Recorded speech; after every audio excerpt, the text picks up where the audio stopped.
we will be accepting questions from the audience up until question number 8. So please consider this when you're writing and wordsmithing your questions. Questions directed at one candidate only will not be asked. Rude or inflammatory questions will be excluded, and questions of a similar nature will be combined to avoid repetitiveness.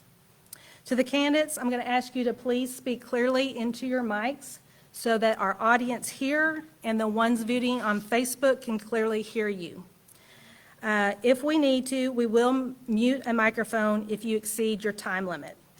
Our goal is to finish no later than 7 p.m.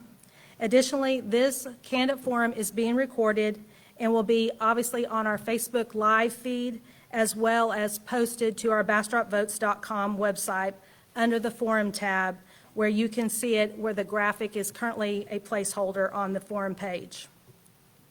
To the audience, we're going to ask you to please silence your cell phones. This helps minimize distractions for our candidates during this forum. And if you have to leave during the forum, we're going to ask you that you stay outside to minimize the distractions and not to re-enter this room. So tonight, I'd like to introduce our facilitators. First, we have Alex Hamilton with First National Bank, who is going to serve as our timekeeper. So Alex, right here on the front row. Alex is a valuable volunteer who has served on our Government Affairs Committee, and he is passionate about supporting the Chamber as well as events like this. So thank you, Alex, for giving your time tonight. Our moderator for this evening is our Honorable Judge Chris Dugan of the 423rd District Court. Judge Dugan brings a wealth of experience to the table, having received his bachelor's in business administration from the University of Texas, earning his law degree from Texas Tech, go Raiders. After graduating with his law degree, Judge Dugan started his career in the 11th Circuit Court of Appeals in Eastland, Texas. West Texas girl, I can appreciate that.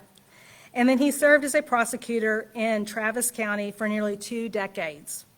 He was elected to the 423rd District Court in 2008, and we are honored to have him moderate this candidate forum tonight. And I want you to also know that he has actively supported and invested in the Bastrop Chamber of Commerce since 2002. Please welcome to the podium Judge Chris Dugan.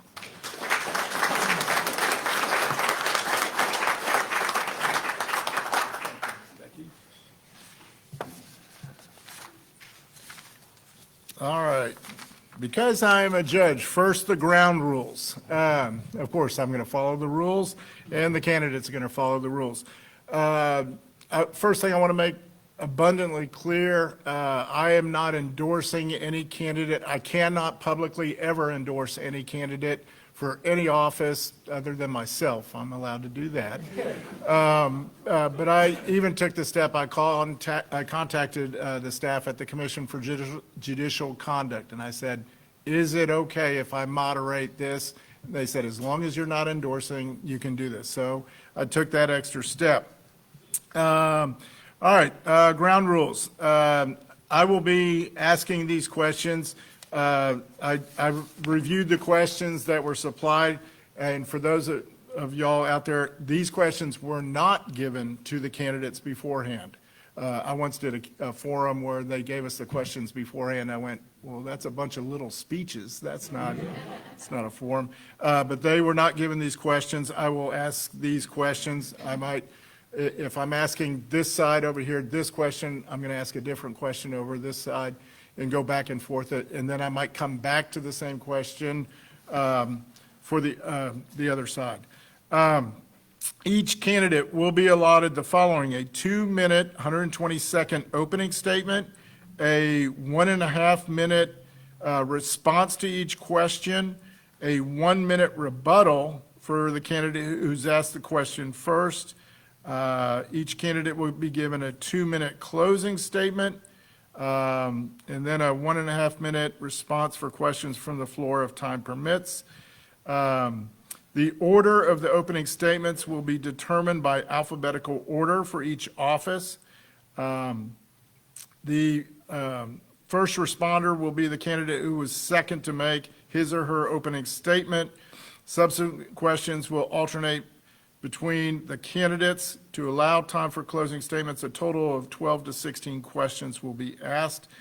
The timer will keep the candidates and moderator apprised by the remaining time. If a candidate is in mid-sentence, when the stop sign is shown, he or she may complete that sentence in as few words as possible. If a candidate attempts to exceed his or her time allotment, the moderator will pull out his gavel and inform the candidate that the allotted time has expired and direct the forum continue to the next candidate. A little complicated, but we will get through this, and Miss Becky will correct me when I'm wrong. It's kind of like that appellate court. It will correct me when I'm wrong as a trial judge. So starting out with the opening remarks, or opening statement, excuse me, for place one is an opening statement by Perry Lowe. Go ahead.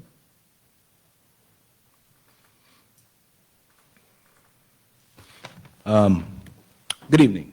Thanks to the chamber, staff, leadership, BastropVotes.com, and in advance, all the citizens that'll be voting and making their voices heard. My name is Perry Lowe. I'm seeking to be your new Bastrop City Council member for Place 1. I'm running for Bastrop City Council because it's time to get Bastrop back to business.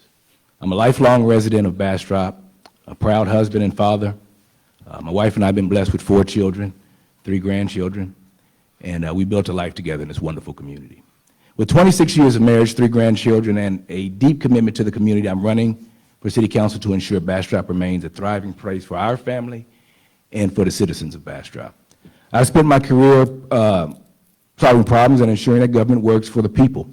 As a former command center lead on special assignment for Austin 311, I work directly with city departments and the city manager's office to address community concerns quickly and effectively. I've learned how cities operate, and I've seen it. I know that when leadership listens and acts, real progress happens. Bastrop is unique and a very historic city with incredible potential, but we need to get back to business to prioritize the economic growth, responsible development, and most importantly, support for local businesses. We must make smart infrastructure investments and ensure that our policies create opportunities and not obstacles for businesses and residents alike. I'm running to bring a common sense, solutions-focused approach to City Hall. And I believe in open communication, accountability, and making sure that every resident has a voice in the future of our community.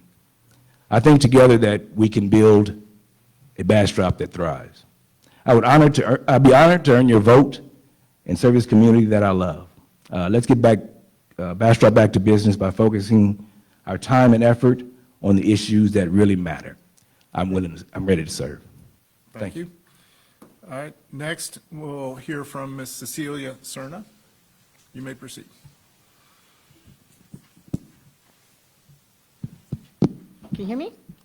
No. Can you hear me now? See what is going to happen. Okay, thank you. All right, good evening, everyone. I am really thankful to everyone who's coming home from work and spending your time here. My name is Cecilia Serna. I am an El Paso native. I moved to Bastrop from Texas A&M. My husband and I, he graduated. We moved to Austin, and we came to Bastrop, found our home here. I like to see Bastrop as my family. That's my perspective. I love this town. Like I said, feel like it's family. We can't hold on so tight to it or we'll smother it. We need to share it. I love being involved. I like to see where problems exist and solve them. I love troubleshooting. I've worked and inserted myself in the hospital setting. I was a staff technician, but I worked with directors and executives. I really feel that Bastrop has an awesome opportunity right now. We're going through immense growth. We need to be able to have that growth so that it fits with all kinds of people. We want to keep it so that it's a destination city for people who don't necessarily want to move here, but they can come and enjoy our lovely town. spend money here, enjoy it, either a couple days or just for the day, for the weekend. So I'm not a politician, but I'm definitely here for the people. I'm a people person, and not to say that I don't think businesses are important, but behind businesses are people. So that being said, I like to put people first because everyone has a place at the table, and I'd like to make sure that their voices are heard. All right, thank you. And those are our candidates for place 1 on city council. We will now hear the candidates for place 5. First, John Kirkley. Good evening, everyone. I'd like to thank the Chamber for hosting this important candidate forum, and thank you all for being here. Is it this afternoon or tonight? Yeah, it's on the border, but anyway, thank you all for being here. So I'm John Kirkland. I am the current incumbent council member here in Place 5. I'm also the mayor pro tem as elected by the city council, and I'm running for re-election to the council seat I've occupied for the last 3 years. I'm an engineer, been doing that for 30 years. I'm a skilled problem solver, a husband, a father of 3 children, and I'm proud to call Bastrop home, where I've raised my family. I'd like to welcome my wife and my son who are sitting here in front of me. Tonight's not about debate. It's about sharing our vision for Bastrop's continued success. Over the past few years, I've worked hard to provide steady and stable leadership focused on responsible growth and achieving real tangible results for our community. We're moving in a positive direction. We've made smart investments in infrastructure for wastewater, water, and road maintenance. We've focused on making Bastrop a place where businesses can succeed and grow by improving customer service at City Hall. And we've hired exceptional city management that's delivering results every single day. And I took a leading role in all of those choices. I look forward to this evening's conversations and discussing how together we can maintain our city's momentum and build an even stronger future. Thank you. All right, thank you. Next, we'll hear from Cheryl Lee. Good evening, Bastrop. My name is Cheryl Lee. Having had the honor of serving in Place 1, I have worked tirelessly to represent the voices of all Bastrop residents, ensuring our city remains vibrant, inclusive, transparent, and forward-thinking. After careful reflection on the last 3 years as your council representative in Place 1 and hearing from many of my constituents, I am running this cycle for Place 5 because I believe that serving as a council member is a privilege, and I don't take that responsibility lightly. Leadership must be a true reflection of the needs and priorities of all residents. Our city is at a pivotal moment. We are facing challenges that require leaders who will listen, have a willingness to compromise and collaborate, and act in the best interest of everyone, free from personal interest, special interest, or in a manner that only supports a segment of the population, not the entire population. I am committed to transparency in governance, fiscal responsibility, and thoughtful decision-making. I am running for Place 5 because I believe in a city council for our city that puts people first, one where the voice of every resident matters, where accountability is standard, where progress is made together, and to ensure that this body of our local government remains responsive, ethical, and dedicated to the well-being of every resident. Thank you. Thank you. All right, question number 1 will be for the Place 1 candidates. And first, Ms. Cerna. If elected to Bastrop City Council Place 1, what would you do differently than the current city council? The first thing I would definitely do different is I want to make it more welcoming. I see our council as my leadership, and over the past year, there's been a lot of divisiveness, and it's been very sad for me. So what I would like to do is try to hit things off ahead of time, be more proactive, not reactive.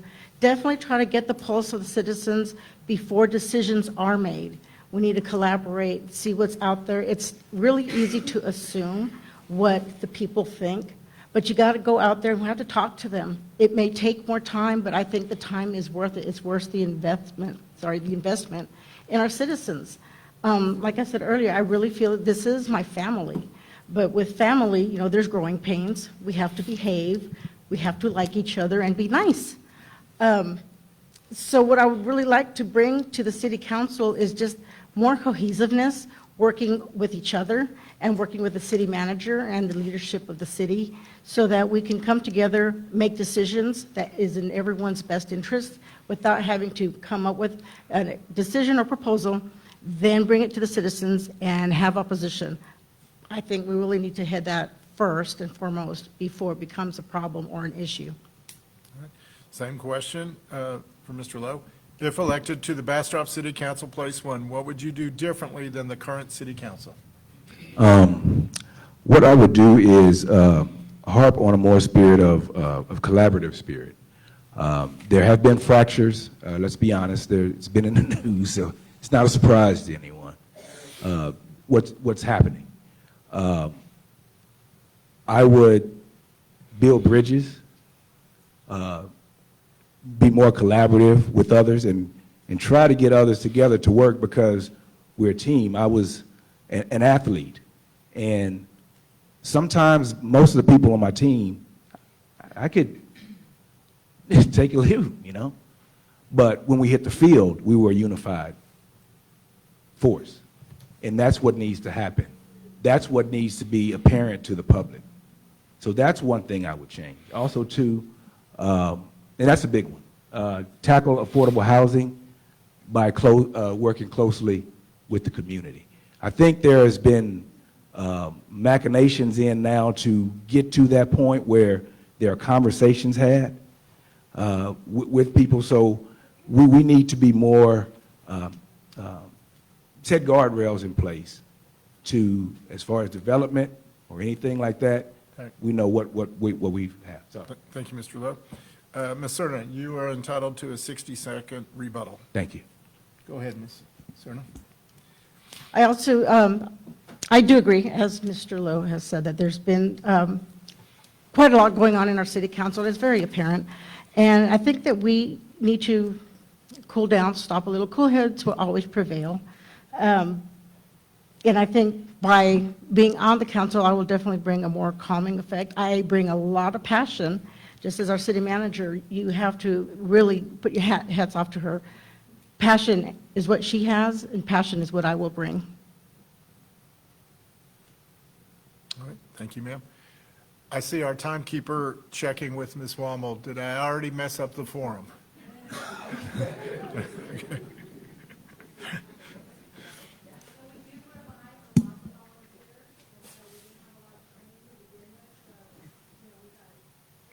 We're good? Okay. All right, place 5 candidates. First question is regarding, and this goes to Cheryl Lee first, regarding economic development. With environmental sustainability becoming an increasing priority, what actions would you propose to protect Bastrop's natural resources while accommodating growth?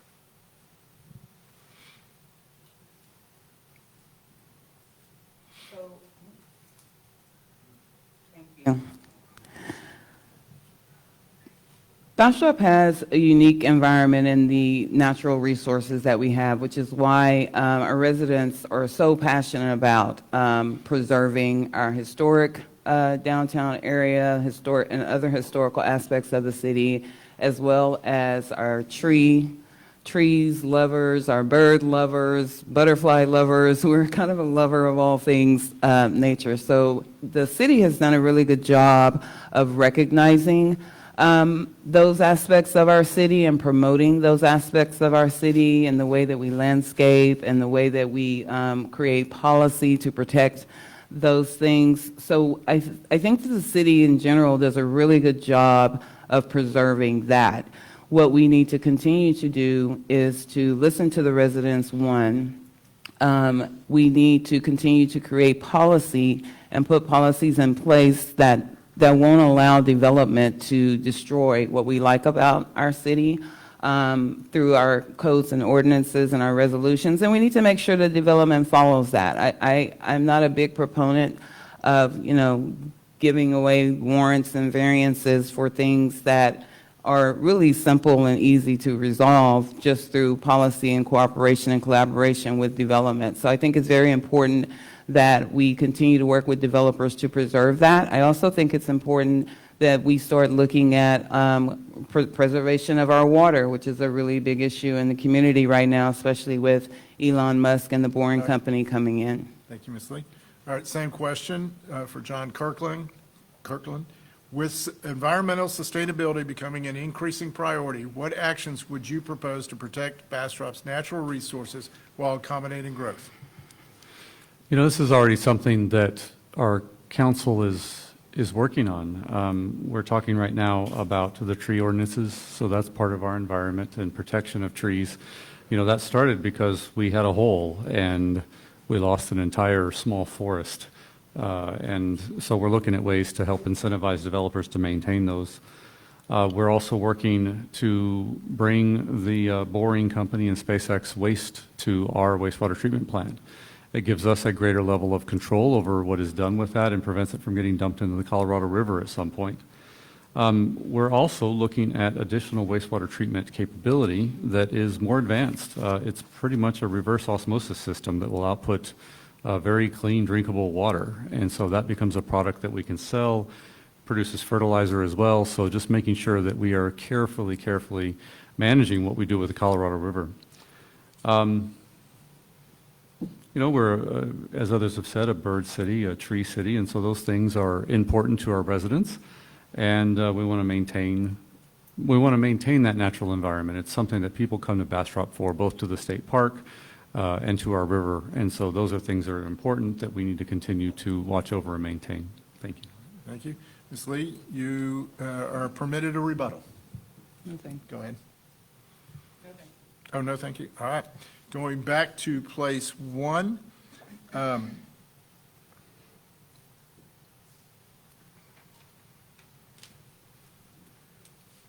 there it is.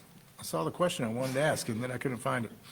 And this will be for Mr. Lowe, you first. What can the city do to ensure that teachers, police, firefighters, and other important workers can afford to live in the city? Well, the first thing is, I think that some things that are being happening already with the planned development districts. They allow a little a pocket of where you can get affordable housing within those units. So I think a lot of that is already being tackled, and I think that, along with negotiating with developers and working with city staff and community, we can find ways to tackle that. But most often the PDDs are something that is viable and that is a possible solution. Are we going to cure it right away? No. But if you chip at it a little bit and use the tools in place, BEDC has tools.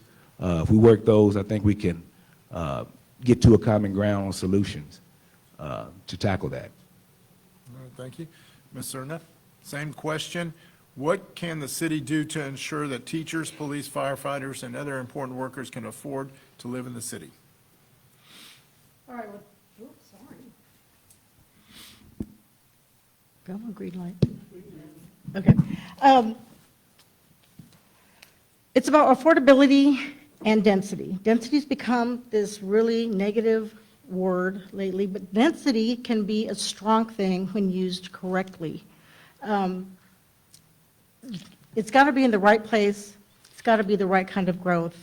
We can't just go and do a hodgepodge of things. PDDs should be the exception, not the rule. We should have our ordinances and our policies so that it's something that's easy to follow. We've all agreed on. We need to stick to it. If something needs to be changed, we amend it. We don't just put a sledgehammer to it and start over. Something must have been good in what was developed by future leadership. So we need to look at what's not working and fix that and keep trying to move forward and not keep reinventing the wheel.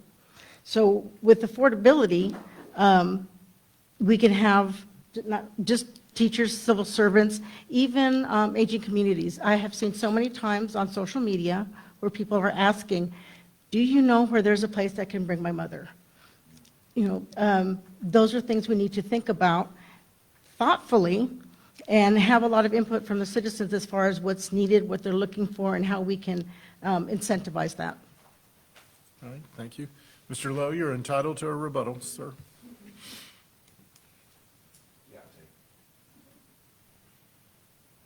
Yeah, I'll take that. We need to still work with developers to have that mix. And whatever tools that we have available, we should use them. PDDs, whatever. You know, we need to use those tools to get to a baseline to where we can put a dent in it. Because it's a large topic that just doesn't have a magic wand and you can answer those questions. So use as many tools as available to get to the answer. All right, thank you. Next question for the candidates for place 5. First will be for John Kirkland. As you probably know, Bastrop is on the map not only in central Texas, but in the entire, bless you, entire state of Texas. Do we have the relationships in place, bless you again, do we have the relationships in place on the state level? And if not, what would you do to improve them if reelected?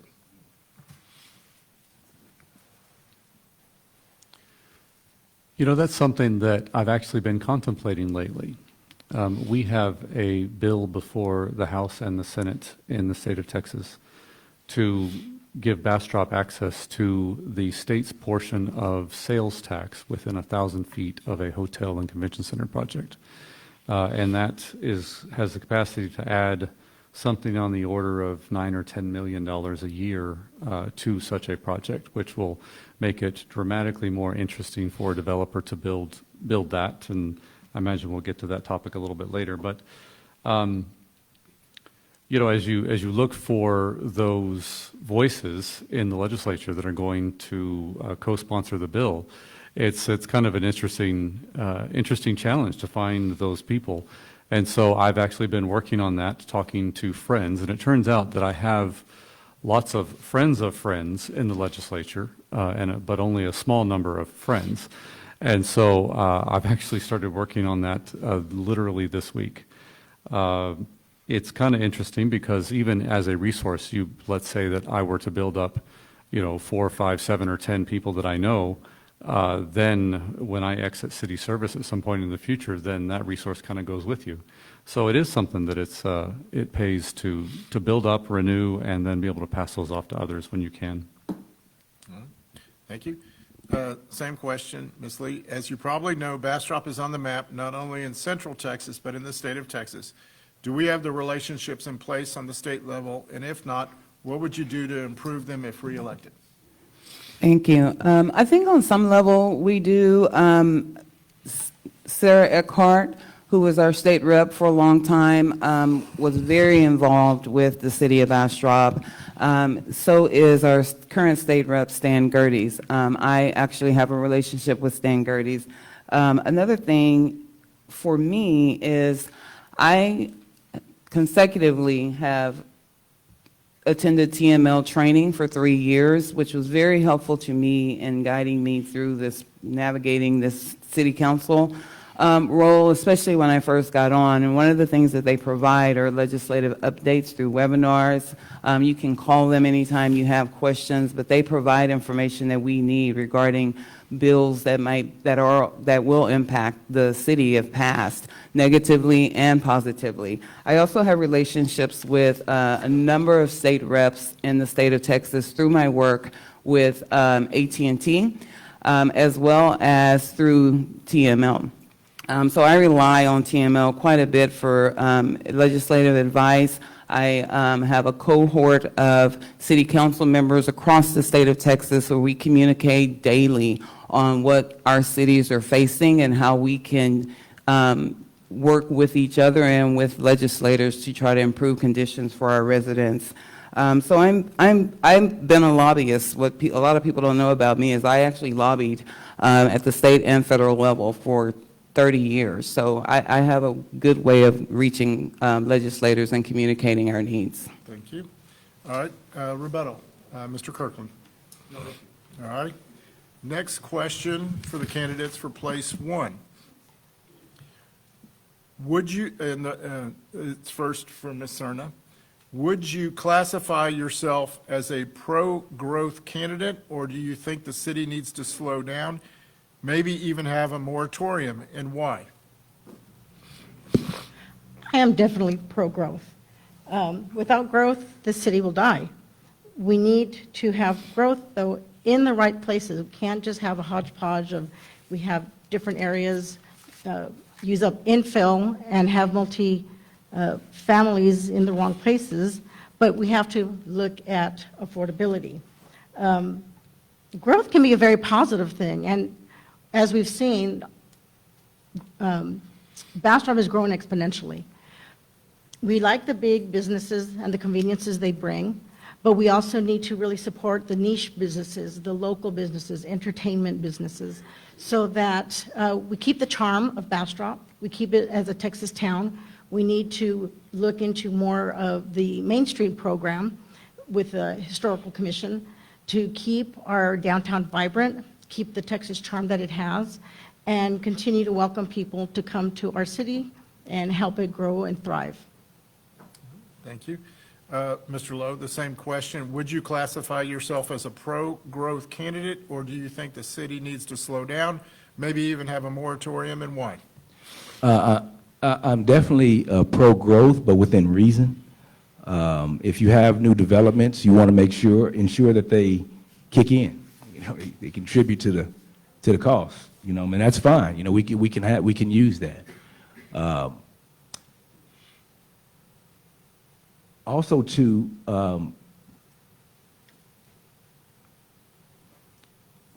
we should support responsible development, aligning with the historic goals. So if you know, downtown and outside of downtown. So we have to look at those particular pockets, and we have to respect those because that's what the people want, and that's how they want the city to look.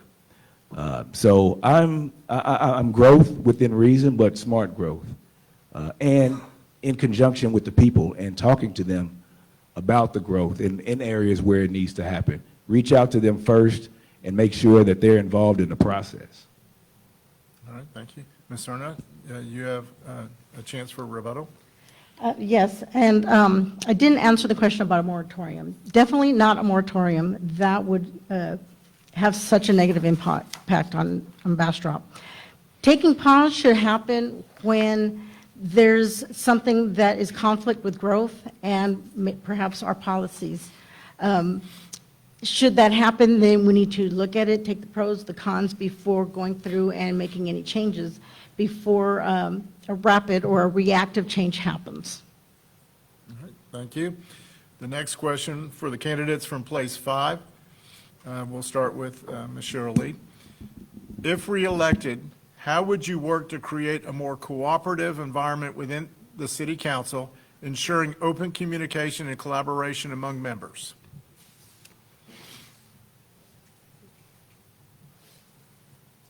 Thank you.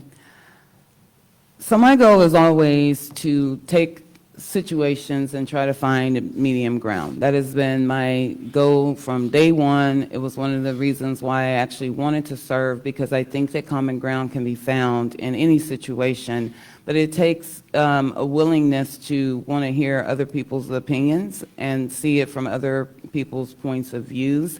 I have consistently tried to do that, or I've consistently done that as I've served these last 3 years. Because we don't know it all. We're not the professionals. We're not engineers for the city. We're not the fire chief. We're not the police chief. We are members of the community who want to serve the community. In order to do that, we have to listen to the community. We have to listen to the professionals.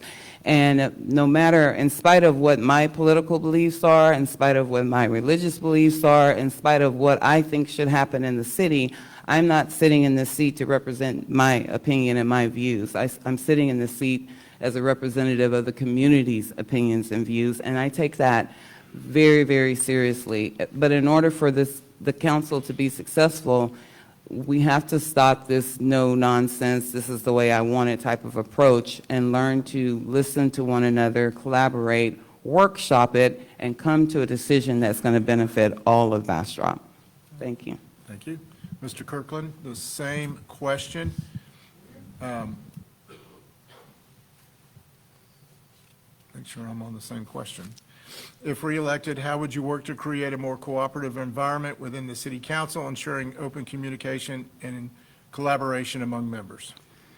You know, one of the skills that I have, I don't know, been developing, that I've been using lately is when I communicate with people, and if it's council members or if it's residents or if it's even people at work, you know, it comes down to the answering the why do you want something, or why do you feel a particular way about something. And I do that because I understand on the front end, this is what you want to do, but why do you want to do that?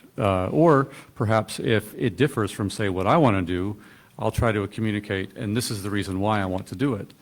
And what I find fairly regularly is that when I understand the why behind the other person's request and the why behind my request, they can be compatible with each other. And it's not so much like a win-lose or win-win type thing, or one of us has to give up anything, but it's simply, it's easy for me to compromise, you know, some part of my position because it's not the important part. You know, the important part I can still keep and hold. And so, you know, I think in workshopping concepts and talking about them in the ways that we're allowed to do it within the city government, that it's something that, yeah, it's the understanding of the why behind requests, and then ultimately trying to understand how do you make, you know, your position work with their position and kind of mold them together into one thing that both of you can agree upon. All right. Ms. Lee, rebuttal? Yeah. So it's great to understand the why, because that means you are listening to the person and their opinion, and you're giving respect to what they have to say. But it's not enough to understand the why and then still vote the way you want to vote, because that's the way you want to vote. And we've heard that on our dais. We've heard, I don't want to do that. We've heard, I don't think that's the best thing. There's no compromise in that. So if we're going to take the time to understand the why, we should be willing to find middle ground. And we've struggled on our current council in doing that, because it's the opinion of, I don't want to do it. We can have a room full of people at the council one night wanting one thing and be told no, and then we can have a different set of people at the council meeting another night and being told no, and those people get what they want. So it's a matter of listening to everyone, and if you're going to understand the why, then there should be a compromise in that, and that's been lacking on our council, and we need that. All right, thank you. All right, the next question for the candidates for place one. First with Mr. Perry Lowe. To function well, the city must maintain strong working relationships with Bastrop County, Bastrop ISD, the Bastrop Chamber of Commerce, and neighboring cities. Do you believe these relationships exist at the levels they should, or is there room for improvement? From my understanding, they're getting better, and that always should be a goal, to work with the school district that is in the city, the county. I think there's collaboration going on now with streets. So those relationships are of the utmost importance, because we all need something from each other, and we can actually give something to each other that'll help the other. So it's almost, especially when we have the pool of workers and teachers and other things coming from the school district, we should always want to support that first and foremost, because that's our talent pool. And that should be more robust to keep our top talent from going to, like myself, California, and going to other places. You know, so that should be top of mind, especially when working with the BISD. So we should work closely in tandem with them. Accutronics, we got every other, SpaceX, we got all these things that we can reach out to where they can grab a hand and get people working. All right, Thank you. Ms. Serna? Same question. To function well, the city must maintain strong working relationships with Bastrop County, Bastrop ISD, the Bastrop Chamber of Commerce, and neighboring cities. Do you believe these relationships exist at the levels they should, or is there room for improvement?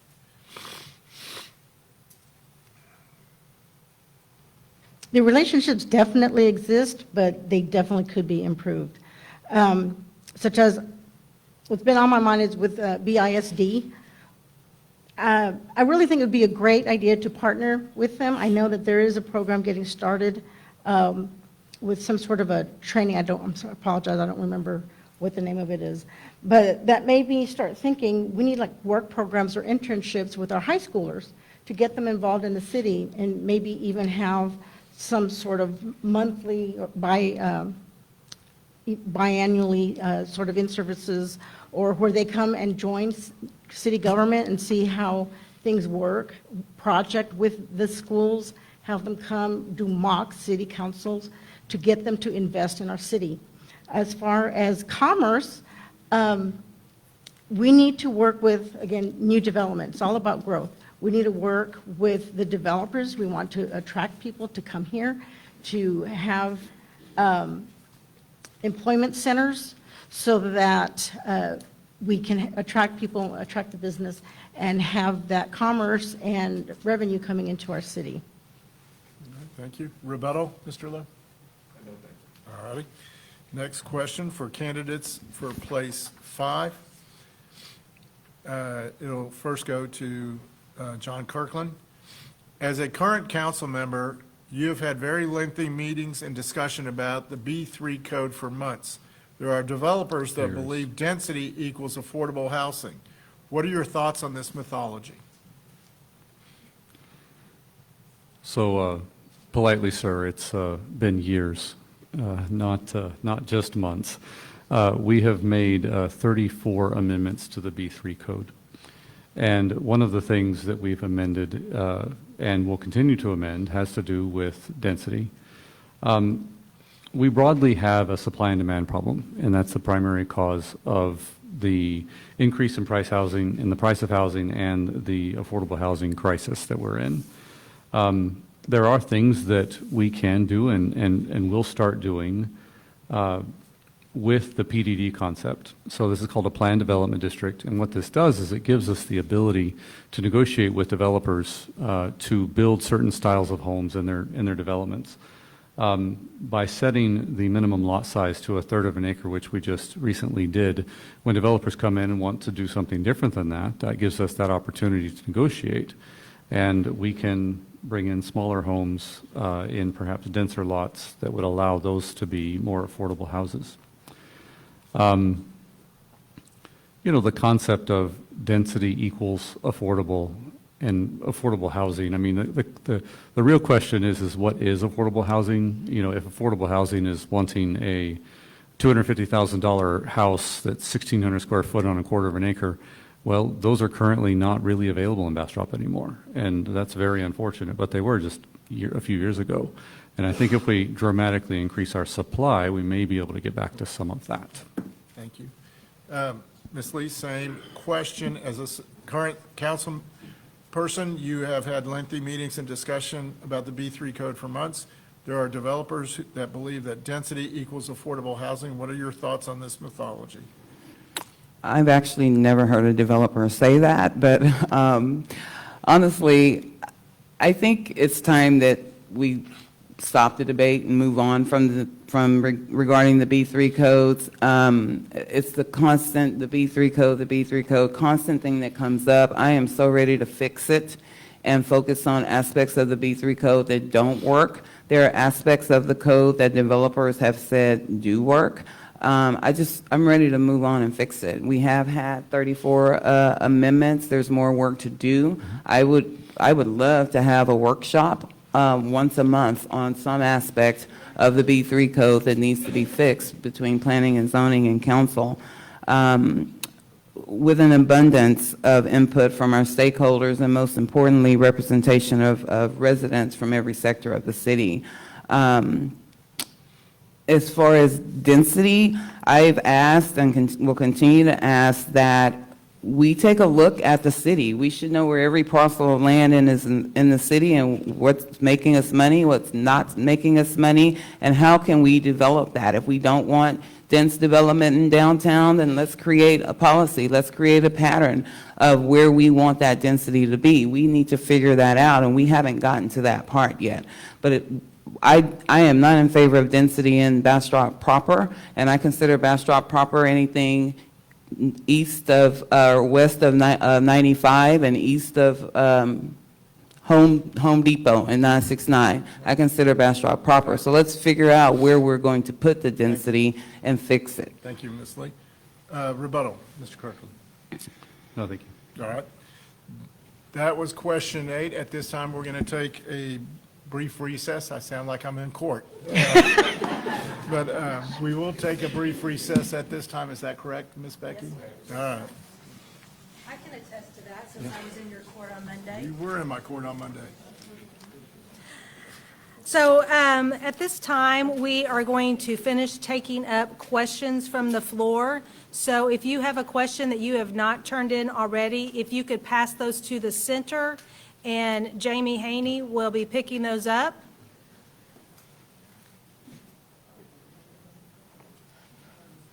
So while we're taking a quick break, I would like to remind you of some upcoming calendar dates.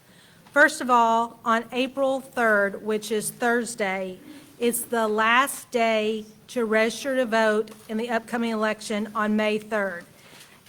Remember, our number one priority of this initiative is to actively register people to vote. So if you need to register to vote, I'm going to tell you that we have registration cards to vote out on our table, so you can pick those up, and your chamber staff are deputized registrars.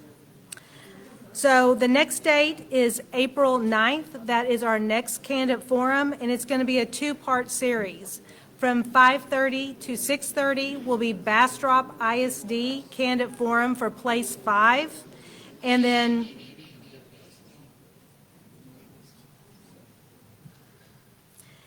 the second part will be for our mayor's race with 3 candidates, and that candidate forum will be here in this room from 7 to 8 o'clock.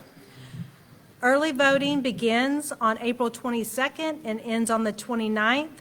So if you want times, dates, and locations, we ask that you check out our BastropVotes.com initiative. Go to the voter information tab, and you can find all that information there. And then Election Day is Saturday, May 3rd. So to save time at the polls, we always encourage you to print off a sample ballot. Inevitably, there is something usually on the ballot that you weren't aware that we were voting on, and so we want you to be an informed voter. So please print off your sample ballot before you go to the polls.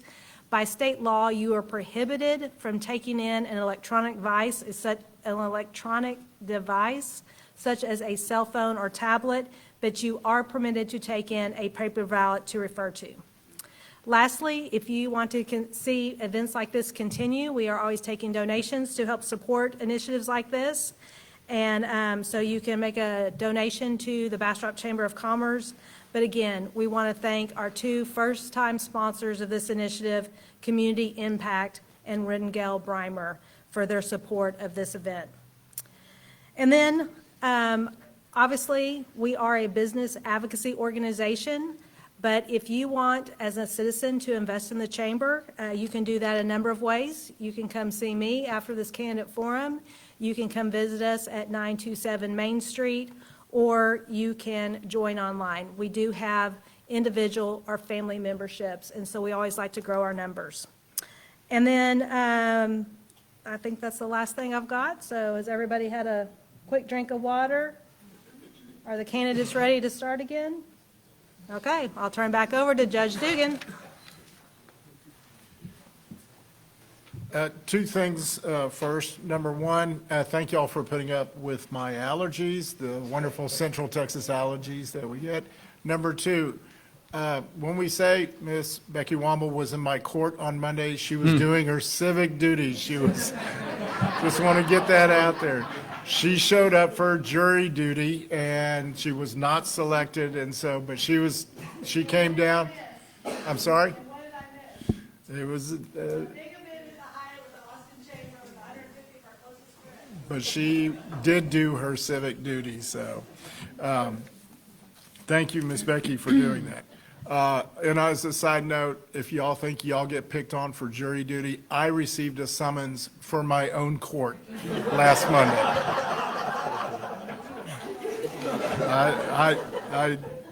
Do I get in trouble with myself if I don't show up? I excused myself. Do we have those questions, Ms. Becky? I'm sorry. Oh, those are going to be from the floor a little bit later on. Okay. I have at least two from the floor, and then we need to look at the rest of them and pass back. But several of you have one question you want to ask about, so. All right. So we will continue with the candidates for place one with their next question.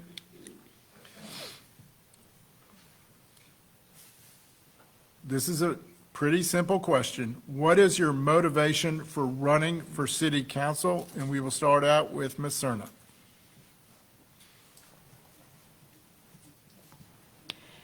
My motivation started in November. I was at a city council meeting. I have never been so embarrassed. I saw how a crowd got out of hand, and it wasn't really put down in a manner I thought it should have been. I was actually afraid. Never in my life have I been afraid to be in this town. So I decided I need to do something about it. I can't stand by and just let this happen. We need to bring civility to the council. For whatever reason, it just wasn't there that day. And again, passions run hot, which is great. Without passion, things don't change. People are invested in decision-making. But it needs to be put in a way that it's productive. So I love being involved. I love troubleshooting. I've done it my last 32 years when I was working before I retired. I love innovation. And by listening to other people and getting input, really good things can happen. And I'm looking forward to getting input from the city and our residents in a place that I love. And like I said, I feel like this is family. So I want to invite family because it's a you and I thing, not us and them. Same question, Mr. Lowe. What is your motivation for running for city council? My motivation for running for city council is that I have friends that are on different council, one in Taylor and city manager, but I get calls and they're like, "Lowe, what's going on down there?" And I'm like, "Man, I know. Yeah, we're gonna work it out." You know what I mean? Then I get the other phone call. "Lowe, what's going on down there?" "We're going to work it out, man. We're going to work it out." But this is the same friend that talked to me about 6 or 7 years ago, and he always asked, when was I going to run? And I told him, run for what? And he said, city council, man, because we talk politics all day. And yeah, he said, you got a pretty good head for it, man. You know what's going on. So just those calls. And in that time frame, the climate made me run. I'm from here. I'm born and raised here. And I didn't like what I was seeing. And I made it known at a city council meeting. And I talked to everyone individually about things, or most. But that was the motivation. The service. The wanting to do right for your community. And I thought that I was one that could do it because I knew so many people here and they would trust me and that I would try to get the job done. All right. Thank you, Mr. Lowe.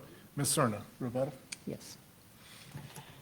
You don't know what you don't know. We have transparency, but we really are lacking in open government. We have our face page, we have our web page, and it's not easy to navigate through. I really think we need to do a way better job of educating ourselves as citizens. We need to do a better job of the council educating the citizens, because we're all here. We need to learn how to manage ourselves within our city, how to work with city government. You got to put people first.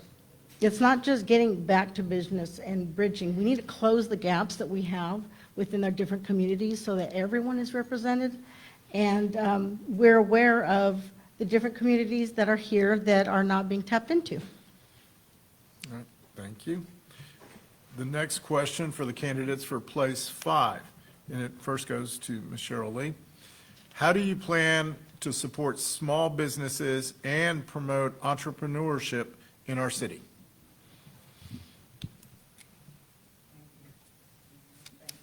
I don't know, there we go. Thank you. Can you repeat the question? Yes, ma'am. How do you plan to support small businesses and promote entrepreneurship in our city? So I am loving our bear retention manager. I think she's awesome. I think she has a lot of spirit and she has a lot of great ideas. She's already come into the city with workshops for our small businesses. We've had a summit, or we're about to have a summit. She's just rocking and rolling, and I think that what she's doing to connect to the businesses is how we help the small businesses and how we help the entrepreneurs. I appreciate First National Bank, and can't remember the other bank, for offering money for entrepreneurship, because there are a lot of people with a lot of great ideas but no money to do it. So I appreciate the banks in Bastrop lending a hand to the city to help jumpstart businesses. I would encourage more workshops to help people through the process, help people with a business plan, help people clean up their credit so that they can become an entrepreneur and be successful at it. Because it's easy to give someone a $300,000 loan for a business idea, but not so easy for them maybe to actually come into the black within 5 years after receiving that loan. So I think that we continue to work with the chamber, we continue to work with EDC to find educational opportunities for our community and our small businesses. Thank you. Same question, John Kirkland. How do you plan to support small businesses and promote entrepreneurship in our city? So I agree that Dory is doing a great job at the EDC and our revolving loan fund that we have, where we are able to loan money to small businesses. Those are ways that we can help support, and also, as was just mentioned, the workshops that they're having where they invite the small businesses in to talk. All of those are great. I want to tell you how I do it myself. So every single time, all of them, that I'm walking down Main Street or anywhere else in our city and I see a new business starting up, going in, trying to get started, I walk in, let myself in the front door or knock if it's locked, and talk to them and say, hey, I'm on the city council. What's going on? What are y'all doing here? And then I've helped people paint. I've helped carry out trash. I've helped move in equipment. I always give them my city business card and say, if you run into any challenges at all with the city, which I doubt you will, but if you do, please give me a call and I will help. And so that's how I'm doing it. Thank you. All right, thank you. Any rebuttal, Ms. Lee? All righty. Next question for the candidates of place 1.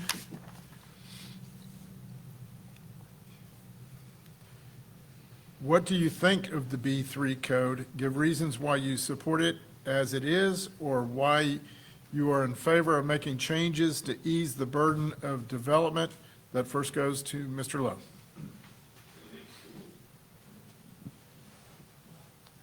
Thank you. The B3 code was, from what I'm understanding, was created to guide growth and still try to preserve the unique character. Although I support the principles behind the B3 code, but I recognize the need for some refinement to ensure that it works for both residents and businesses. And that's the long and the short of it, because nobody's perfect. And if anyone thinks that they're perfect doing anything in this world, run, okay? So this is a living, breathing document. it's going to keep continuing to be refined. And we have to recognize that and come to terms with that. And that it's still, it's great in certain aspects, but it's not in certain aspects. So we need to find out what's not, and I think those things are starting to be ferreted out. You get those handled, and then the code functions and serves the citizens, residents, and businesses. So again, it's good on one end, but there needs to be some fine tuning. Thank you. All right. Ms. Cerna, the same question. What do you think of the B3 code? Give reasons why you support it as it is, or why you are in favor of making changes to ease the burden of development. I'm definitely for the B3 code. The city has to have a code. I think the word itself, B3, has become a very negative connotation. It's our city code. Is it perfect? No. And as Mr. Lowe said, it is a living document, which means we need to look at it and refine it, not get rid of it. As our city manager has said multiple times, she was here to change it, to get rid of it. She has said herself she does not like it. I would love to work with our city manager and come to a basic understanding to see what commonalities are there. I have not really heard pros and cons. I've just heard this is horrible.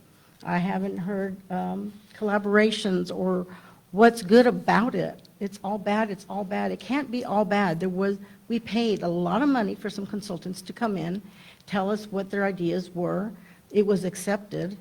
And these were professionals. It was just not some person that got off the street. These are professionals. It's what they do. So yes, I'm for the B3 code. We have to have a code.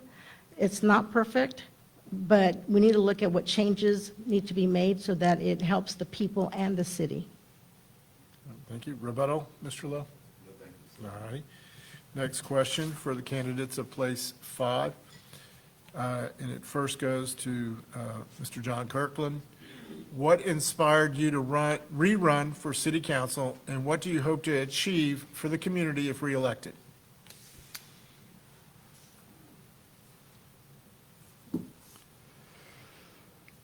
Well, I ran to finish what I started. And we have many things left, even in the B3 code, that we need to continue fixing. We're 34 down. We probably have, I don't know, 12 or 15 more to go. And then we'll have it in a fairly solid state that is fair to our citizens, fair to our businesses, and is something that we can work with moving forward. I also, I want to protect the historic nature of our town. I want to preserve that. I want to protect the stability of Bastrop and the leadership in our city manager's office. And then I also want to help advance the city. We've got a tremendous amount of commercial development that's coming in. None of that was even possible in the B3 code as it was handed to us originally. And every single one of those things that we bring in, new grocery stores, new restaurants and such, that all adds tax revenue to the city. Every 4 or 5 of those that you see in a kind of a medium-sized development, it's another $1 million a year to the city of Bastrop. And we're able to use that to build lifestyle improvements for our town. And so I'm really looking forward to the opportunity to do that as well. Thank you. Ms. Lee, same question. What inspired you to rerun for city council, and what do you hope to achieve for the community if reelected? Thank you for the question. So, as many of you know, I am from Bastrop, 4th generation Bastropian. So a lot of my desire to continue on as a council member is because of my love for the city that I live in, the city that I grew up in, the city that my son was raised in, and for the generational family members that have moved on, that have instilled a sense of integrity and pride in me, and no matter where I am. But the fact that I'm still in Bastrop, I firmly believe there's a reason for me being here, and I want to give back to the community. My priorities for this second term, one would be focusing on ways that we can get a recreation center. That has been an ask of City Council for the 3 years that I've been on City Council, and we've made no real movement toward putting a plan in place to establish a recreation center for our community. Affordable housing has been my day one since day one. There are opportunities that the city is not taking advantage of to partnership and collaborate with developers who will build affordable housing. And again, we need to decide where that's going to be and what that looks like. But we have resources that we can use to accomplish that. And then I want to finish the dream that I had to build out Delgado Park and enhance Kerr Community Park. That was an initiative that I had in my first term, and I started with Delgado, and I want to finish with those dreams in my next term. Thank you. Thank you. Rebuttal, Mr. Kirkland?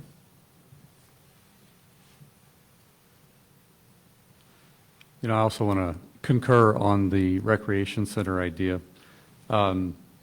We have, recreation center, we kind of have to be creative with it. If you just sort of had to guess what it was going to cost and be maintained, you're looking at a $20 million capital spend and $2 million a year if you just built it all by itself. And so we have some interesting and creative thoughts on how to pay for that. That would involve turning this facility we're in right now into a civic center and a rec center as we build a new convention center, which I referred to earlier. If all of that goes our way and the right things fall in place, then we'd be able to have a top-notch rec center in this very building. And so that's kind of how that might come together. Thank you. All right, thank you. We will now have questions from the floor.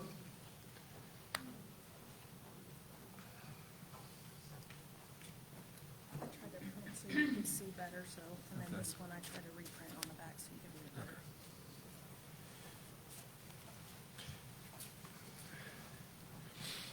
better. All right, the first question will be for the candidates of place one, and it goes to Ms. Cerna. What is your stance on stores and programs that are not family-friendly developing on Main Street? For example, smoke shop, drag queen story hour. That is the first question. Okay, so I understand. What is your stance on stores and programs that are not family-friendly developing on Main Street? For example, smoke shop, drag queen story hour. Okay, so if they're not family-friendly, then it really should not be in the downtown proper, perhaps in a different area where there's more adult-type venues. But if it's family-friendly, it doesn't matter who owns it. Family-friendly means that it's okay for families to go in, for children to go in. I feel if there's any hint of bigotry, especially towards like our LGBTQ communities, then that needs to be looked into. We need to move on. We can't have that sort of thinking. Everyone needs to be able to come here. And if we're talking about entrepreneurship and local businesses and niche businesses, that needs to be thought of as well. Family friendly, yes. If it's just strictly of an adult nature, then no. All right, thank you. Mr. Lowe, same question. What is your stance on stores and programs that are not family-friendly developing on Main Street? Example, smoke shop, drag queen story hour. My stance is on that. That is something that needs to be addressed with the people, honestly. You talk to people if they want that there. But it has to be a communication factor. We can't just make decisions in a silo. We have to talk to other people and find out where that is and what they want. I may want it, I may not want it. But if majority of the people want that, then that's what should be looked at. So there always has to be a discussion, because I can't exclude the people, because I don't make these decisions in a silo. I can't make these decisions and sit up here in a silo and make these decisions. That is up to the people. And we have to be mindful and have to understand that comes with the office. It's the job. So you have to talk to people. And that is not my decision solely, but that's a decision for the people. Rebuttal, Ms. Serna? Yes, in addition to family-friendly, then we need to form ordinances to where we include things that are ethical and morally correct for our characters of our downtown. Not to be righteous, but things that we want to make sure to keep our downtown authentic and keep families to come and visit. All right, thank you. The next question for the candidates on place 5. I think I have that right. For place 5. And it goes to Shirley. What is your opinion on the use of social media, for example, Nextdoor, Instagram, text, postcards, and flyers, to foster negative sentiment about other members of the council? Is there a proper way to get, is this a proper way to get a vote or sway public opinion? So am I understanding the question is for other council members to post negative comments about a peer? I'll reread the question. What is your opinion on the use of social media, for example, Nextdoor, Instagram, text, postcards, or flyers, to foster negative sentiment about other members of the council? Is that a proper way to get a vote or sway public opinion? If I'm understanding the question correctly, it's, if I, as a council member, were to post something negative about another council member, and I absolutely don't think that it's appropriate. Again, we should be honest. We should be honest with our opinions. We should be honest with our decisions and why we feel a certain way about a subject matter. But I think it's unprofessional to be disparaging towards another council member on social media, and quite frankly, knocking on someone's door for that matter. My job is to serve the public. My focus is on the public.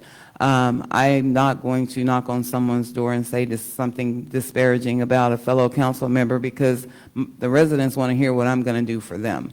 I think it's unproductive, it's unprofessional, and it would go again to the lack of a willingness to be respectful toward one another and collaborate in a positive way so that we can do good things for the city of Bastrop. All right. Same question for Mr. Kirkland. What is your opinion on the use of social media, for example, Nextdoor, Instagram, text, postcards, and flyers, to foster negative sentiment about other members on the council? Is that a proper way to get a vote or sway public opinion? Actually, this one kind of feels easy. No, I don't feel like it's proper at all to do such a thing. And not from council members. I'm not even aware of cases where it's happened, but from people that are not on council, it's somewhat routine for such a thing to occur. And I have people that try to bring that to me, and I'm like, no, thank you. I don't choose to participate in it. But yeah, it's a pretty easy no, not appropriate. Rebuttal, Ms. Lee? No, all right. Next question. I do want to rebuttal. Oh, I'm sorry, I apologize. I am actually aware of it happening. And again, I think that it's inappropriate. I get phone calls daily from conversations that friends of mine, neighbors of mine have had with my opponent where something negative was said about me at the knock of a door. I'm not aware of anything on social media, but I am aware that it is happening, and it's unprofessional. We are here to run a campaign and tell the city what we are going to do for the community, not to disparage other council members. What are you going to do? Thank you. All right. The next question for the candidates for place 1, and it goes to Perry Lowe first. With the anticipated growth and increased number of building permits, what are some ways you think the permit approval process can be improved?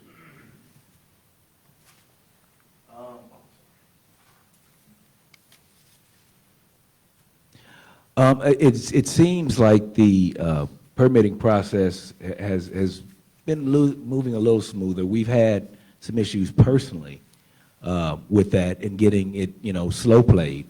But it seems to have been getting better. You have to, evaluate staff. You have to talk to staff and let them know of their performance. I don't know if there's benchmarks or metrics that are used. So, you have to study those and find out what those particular things are. If you are hearing bad reports, or even if you're secret shopping, sometimes that has happened. So if you get those in those particular instances, you make adjustments. All right. Ms. Ernest, same question. With the anticipated growth and increased number of building permits, what are some ways you think the permit approval process can be improved? Very easily. Taking examples from the California fires, they needed to go through, they needed to rebuild quickly.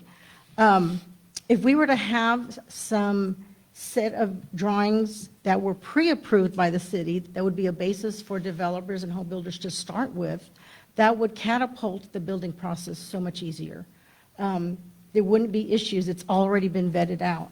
So that would be one pretty easy way to get things moving a lot faster.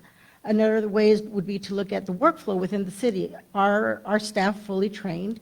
What is our turnover? Do we have people making the right decisions that are in the right positions? Do we have consultants at our fingertips that we can ask questions? And do we have access to a city planner that we're able to retain and keep here so that we have consistency from one year to the next? All right. Rebuttal, Mr. Lowe? All righty. The Next question, there's 3 versions of that question, so you can choose whichever one you'd like. Same topic matter. I'm just going to choose the one that's right on top. All right, this is for the candidates for place 5. And it first goes to Mr. John Kirkland. What is your opinion of the North End Prairie development? Do you feel the neighbors should have been notified of this proposed development?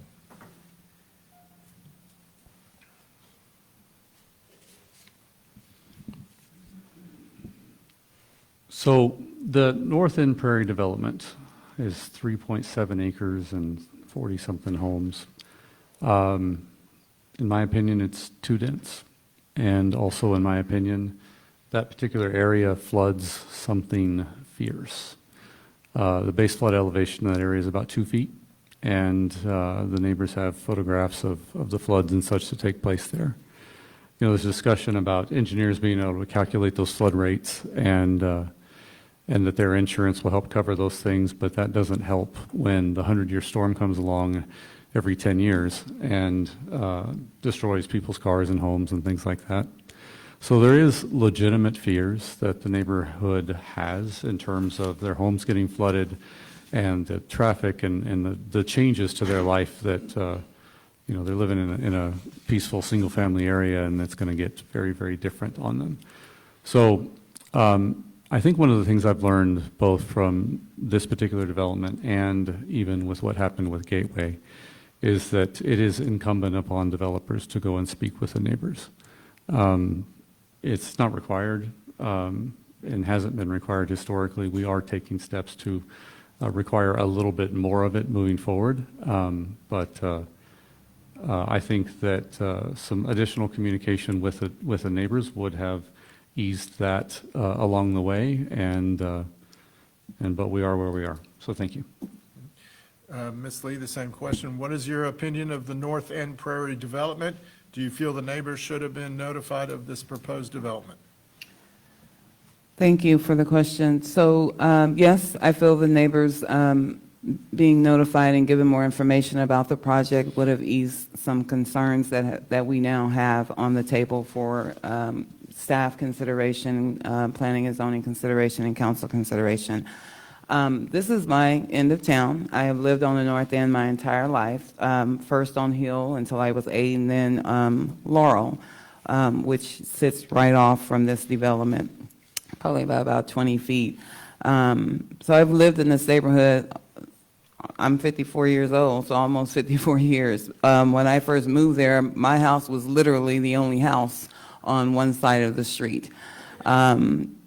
I have concerns about the ingress and egress being so close to the houses. I am concerned about the lack of sidewalks on Pecan Hill to keep pedestrians safe. I see Heather Green, who has come to council and spoken many times about this project and her frustration. I see them outside playing every day in that area. So I understand why she and the neighbors around her are concerned about the traffic. I talked to several neighbors myself, Johnny Washington, who's been there longer than I have, actually. I'm concerned about him experiencing the headlights that he will see coming and going from that.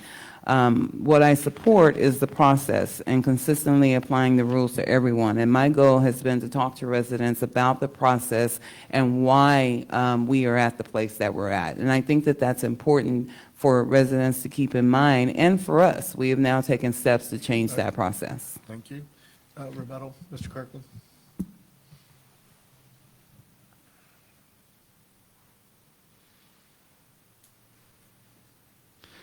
You know, one of the elements of that property is with the density and smaller homes, that there is a sense of affordability. And, you know, what I saw last night, and I think my position as well, is that the idea has merit, but in that particular location, I don't know that it fits there.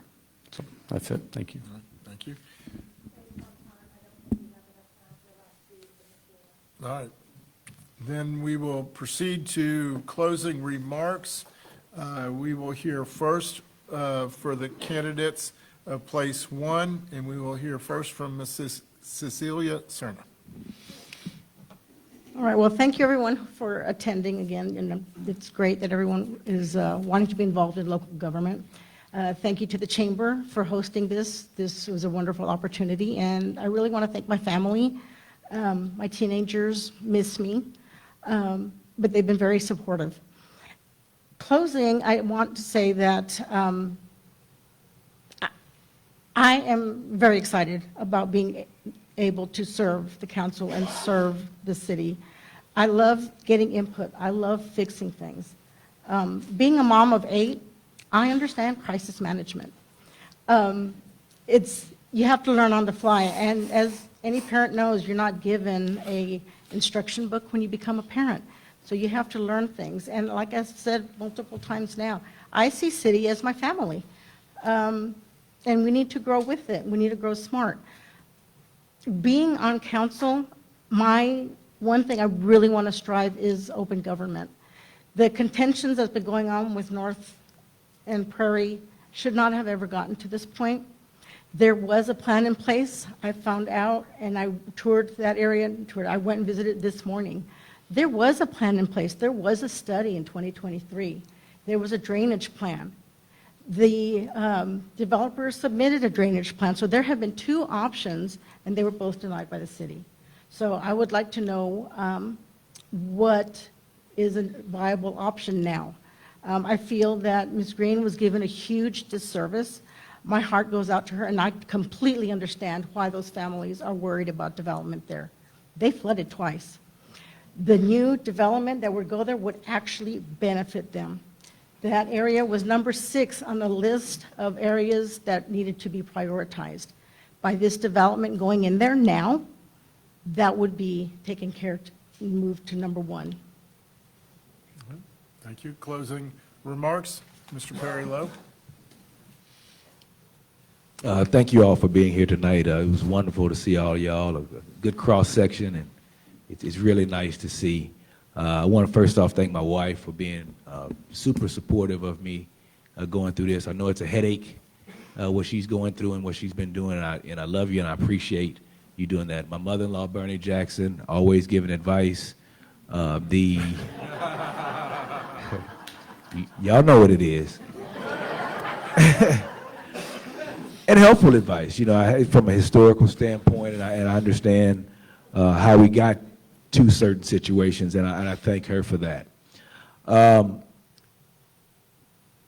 Again, I'm running for city council to get Bastrop back to business, because it has to. We had our eye off the ball the last couple of years, and we had a couple casualties out of it. And if we don't have our eye on the ball, we see certain things that happen. Pecan, North End Prairie, things are happening. We have to get out on the ball and clean up a lot of things that need cleaning up. But we need leadership that prioritizes economic growth, responsible development, and this is my favorite, collaboration in the face of disagreement, and policies that support both our residents and our businesses. So Bastrop is a special place for me. It's home. I've been here for 50 years, graduated high school here, got married here, played football here, ran track here, did a lot of things. But we have to go ahead and get Bastrop back to business by not focusing on issues that really don't matter. So we got to get back to those things that matter and start taking care of those things, because the citizens of Bastrop rely on us to do that. If we're out of place, we're not doing our job. It comes with the office. I'd be honored to earn your vote and serve this community that I love. Thank you for your time tonight, and I look forward to working together to make a stronger Bastrop. Thank you. All right, thank you.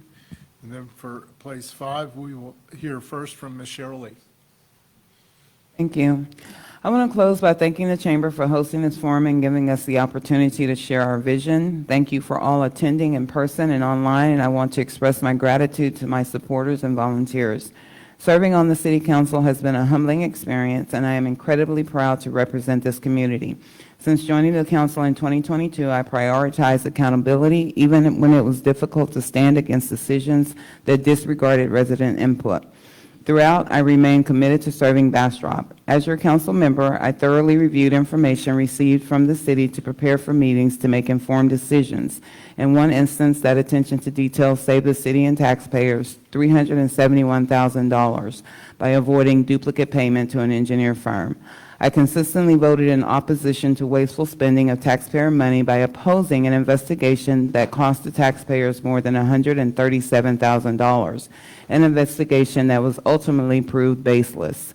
In a separate decision, my opponent made a motion to remove all liability of drainage improvements to the Gills Branch watershed from BISD, unfairly shifting the $1.8 million burden to taxpayers. Understanding this burden, I voted against the majority because I understood the action would undermine the cost-sharing efforts, delay needed improvements, and leave the city at risk of flooding.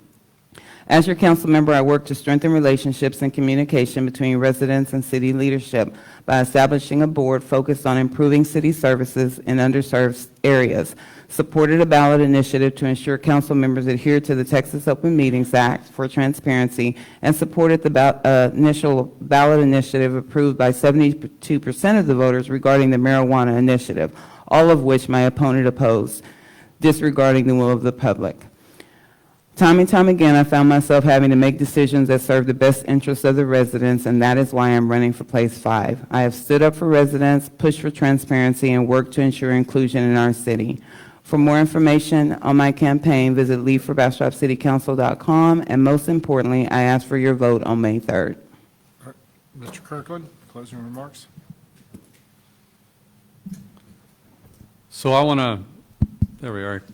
I want to thank the Chamber again for this valuable exchange. You know, Bastrop has an important choice to make. Elections have consequences, and this one is about values, stability, and leadership. You all have seen me do this job. You know my record of support for strong professional city leadership, my insistence on fiscal responsibility, and my hands-on, detail-driven approach to city policy. As a professional problem solver, I bring a deep understanding of the issues, a memory for the fine points, and a track record of using that knowledge to strengthen our ordinances and close gaps when I see them. I've worked hard to restore integrity, professionalism, and calm to city governance, but the work isn't finished. Stability isn't automatic. It must be protected and nurtured. Leadership isn't about disruption. It's about uniting our community and serving it faithfully, especially when it's tough. Tonight, I ask you to consider carefully who you trust to move Bastrop forward. Together, we've made Bastrop stronger, more ethical, and more accountable. Let's keep it that way. This community is my home. I've raised my children here, and serving Bastrop continues to be one of the greatest honors of my life. I humbly ask for your vote so we can keep moving forward together. Thank you. All right, thank you. This concludes the candidate forum. I too want to thank Ms. Becky for doing this. I'm going to give everybody a homework assignment. Everybody go home, get somebody registered to vote, get out to vote. It's embarrassing when they say, oh, it's a huge number when it's 60% of the registered voters. I really dislike that. So everybody go vote and get out to vote. Thank you, Ms. Becky. Oh, she has some closing remarks.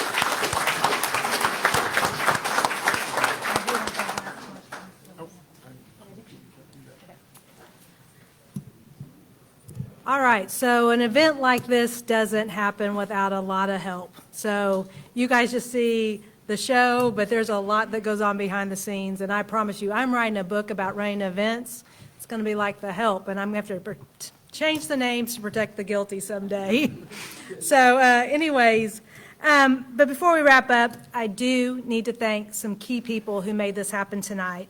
First of all, the guy that's always behind the camera, always behind the scenes, making the chamber look good, and that is our chamber communication and media manager, Cornian Bailey.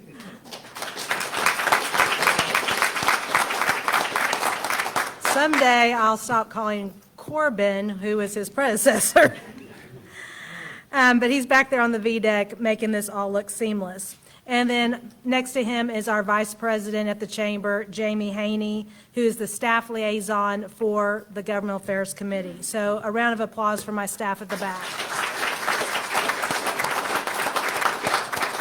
And my pseudo staff is, of course, the Convention Center staff. We've got them run around in the back and helped us set up today, so thank you to the Convention Center staff. Speaking of governmental affairs, I need to recognize the leadership of that committee, Dr. Christy Lee, and need to thank the committee for their dedication to this initiative and for being a part of our Governmental Affairs Committee.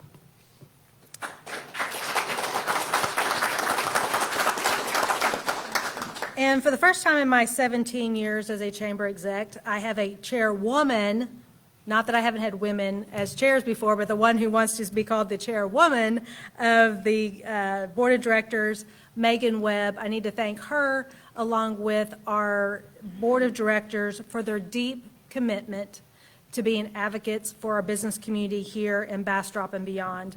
And they have a focus on you each and every day in every decision they make. So a round of applause for our board of directors. We've got Chris back here. And then a special thanks to Alex Hamilton, who gave up his time tonight. He's still got a trip back to Austin for volunteering for this forum and keeping us on track tonight. And then finally, a big thank you to Judge Chris Dugan for moderating this forum, making it a professional event that helps make this initiative successful. And then, of course, these candidates to my right and left running for office and participating in this forum takes courage. They didn't know what questions were coming at them, and I appreciate their commitment and their willingness to serve in our community. So a round of applause for these 4 candidates.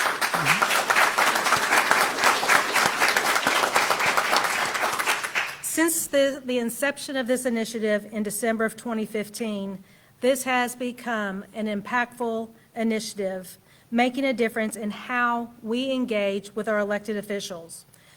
We've seen this initiative replicated across the state of Texas and replicate this model often. I encourage you to research your candidates, evaluate their strengths, and then make an informed decision when you go to cast your vote on May 3rd. Local elections affect us the most. So please visit bastropvotes.com for more information about the upcoming election.